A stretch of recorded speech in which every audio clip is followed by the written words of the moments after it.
and we are back to talk about episode 3 of My Adventures with Superman.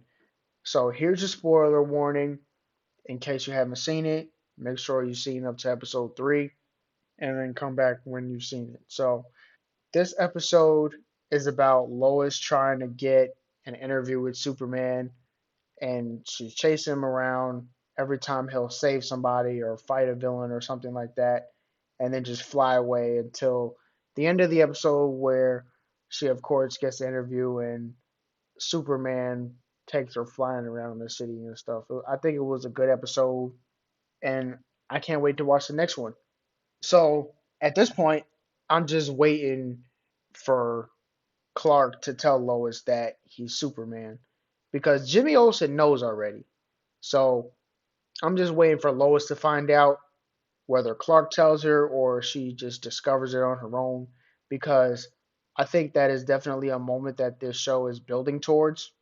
And it is kind of funny how Clark always kind of has to sneak off and change real quick and come back to being Clark after he's Superman and vice versa. So I am waiting for that moment where Lois does find out that he's Superman. And there was also another interesting thing that happened this episode where some of the villains are actually named by their villain names, and I was wondering if they were gonna do it. And one of them is Intergang. If you don't know who Intergang is, they're a group of people that use advanced technology to commit crimes. So they don't have any superpowers. They're just regular people that use advanced technology to commit crimes. And they actually said their name in this episode. In the first two episodes, I was guessing that that's who they were supposed to be, but this episode confirmed it, and they said, we're Intergang or whatever. And the other one was Livewire.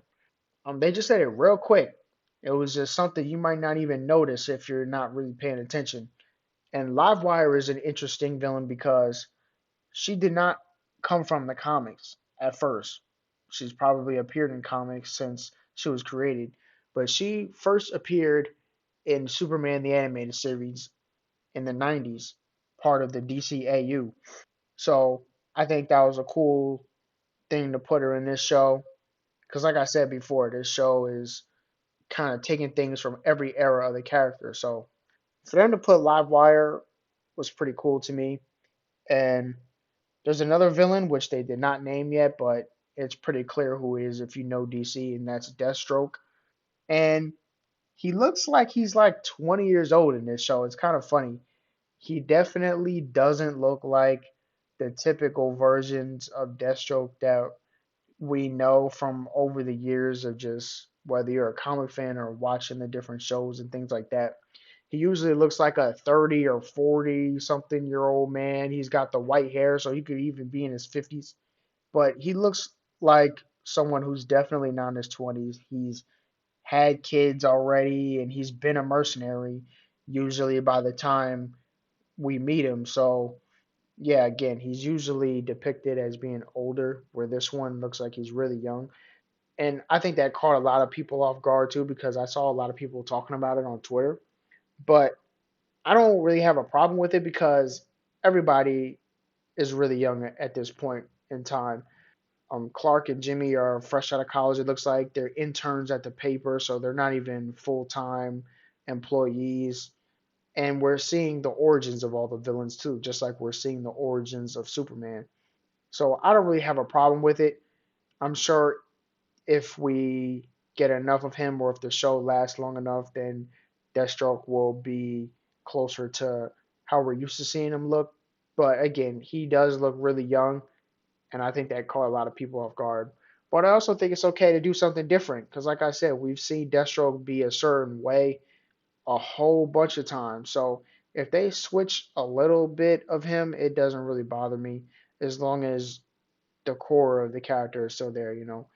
Because if they change too much of the character and they just keep the name, then what's the point of even putting the character in there if you're not even going to use any of the character's traits? But again, we still have to wait and see. He hasn't really done anything yet. He's just been in the background. He hasn't revealed himself to Superman yet. So we don't really know what's up his sleeve. And we did see at the end he just kind of looked at the intergang members that were defeated, and he was at the scene of the whole battle. So it looks like he's gonna take them somewhere. Who knows what he's gonna do with them? And I guess we'll have to see that in episode 4 or another future episode. So that's pretty much it for episode 3. I don't really have that much to say about it. You can only say so much about a 20-minute TV episode. So I just wanted to talk about the interesting things, the villains, Livewire, Deathstroke, Intergang, and just how the story is progressing. I really like the show so far. I don't really have a problem with anything. I think it's cool. It's nice to see a new superhero cartoon that's good. So, again, episode 3 was good, and I'll see y'all next week.